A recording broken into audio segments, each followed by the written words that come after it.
eliminate this to make sure that the waist is equal. So we're doing like a dartless corset. This is the inspiration for the waistline. So you eliminate, then draw exactly what you see so that you'll be able to get the waistline.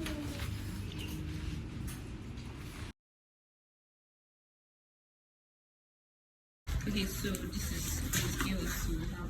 So what I was going to, so you're making it an English corset. Wait, you're doing an English corset or you're cutting in pieces? I'm doing an English corset. Time is you have to sew the skirt separately, then start putting it on already. Okay, I'm sure. Where this one started, you just label 0.5, 0.5 up, 0.5, 0.5 down, then you cut it off. So go ahead and cut it off. I can only cut the skirt off. You cut the skirt off. Okay. You cut the skirt off. All those your markings and everything, you're now going to do it on this top. Don't worry, cut the skirt off. I'll show you what to do. I don't understand. You're not separating the waistline. These two now are like peas in a board. Yes, it will remain there permanently because this is your inspiration. Yeah. Okay. Wow. So you cut it off. You cut off the circular part of the bra cup from here and come and cut off here. After labeling, now cut.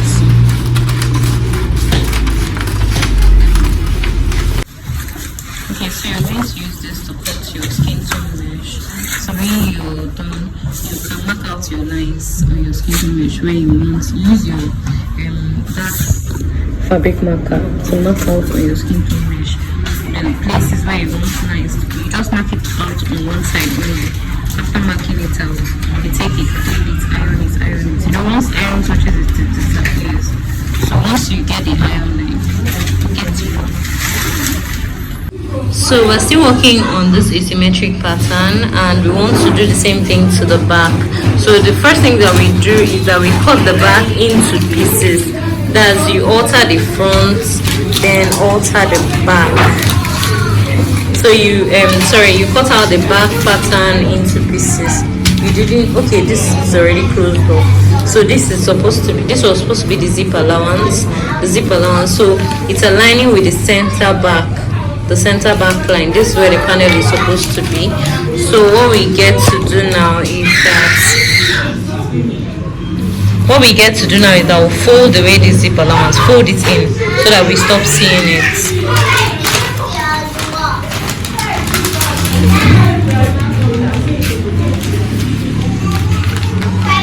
So what we're doing is more like a transfer of patterns now. We are going to carry the pattern. Remember the darts here, we've already eliminated it. Like we don't need this. We are doing direct division technique. So this was an old dart that can be cleaned off. So after we need it properly folded. Okay. Yes, properly folded because we are doing a purely asymmetric pattern.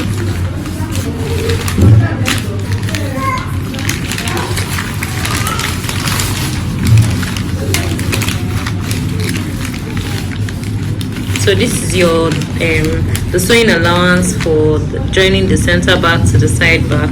So we'll go ahead to close it up, and after closing it up, also do the same thing to this other side. So you can hold this while I do the transfer. So I'm going to take this pattern.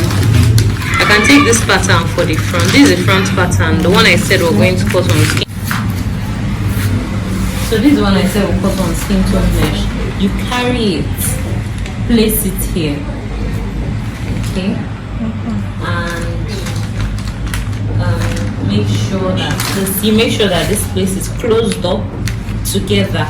That is why I had to ask you to fold away the zip allowance. So you take it like this, and then it's still not rhyming with this other part. But anyway, let me work with one side. I'll work with one side only right now. So you have a pencil. I'm going to use a pencil to mark it. But I have some challenges with this your pattern. The challenge I have is that the hip of this front is looking far bigger than the hip of the skirt. I don't know if you're getting what I'm saying. You should align, it should rhyme. So you're going to go back and check and review and remeasure. You can see what I'm doing now.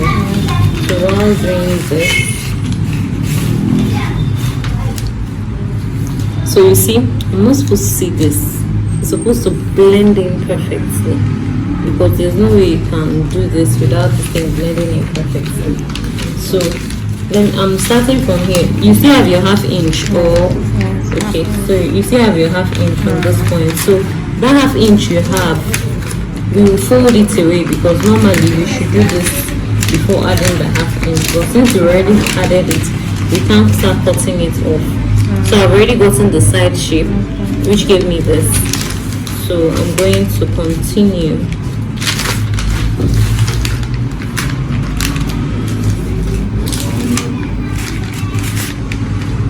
Okay, let's start again.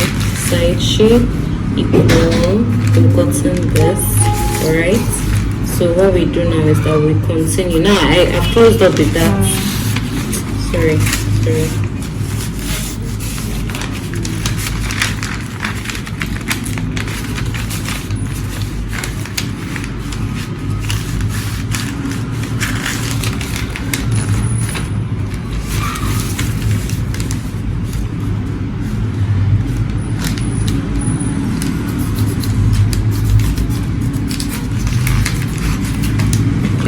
So this works and this works.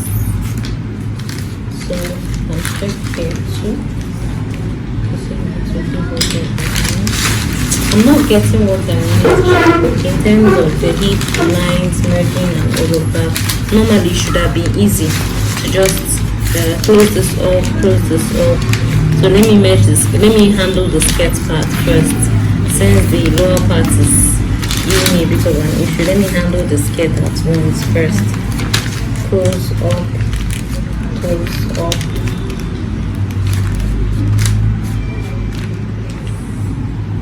Connect.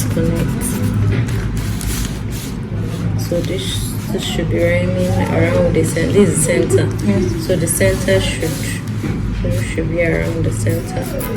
Should be having this.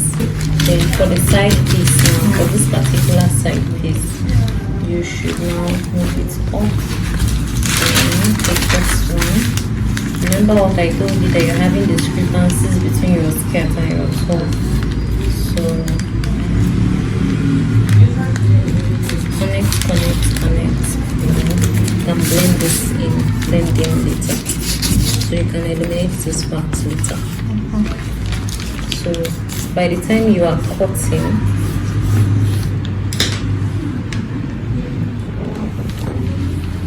so let's see, so you can hold it. So by the time you finish the stitches, your top and your front piece and your back piece should blend in seamlessly. They should blend in seamlessly. So you can see the waistline join. So you still come back to this pattern and check it again. Waistline should connect, so that part should connect. Any part I didn't connect, so go ahead to connect it, because it should work with your seam lines and all that. And that's why we had to fold in the zip allowance on this area. So check it. That your skirt, this is your blouse hip looks too exaggerated. Yeah. So you work on it and that's it.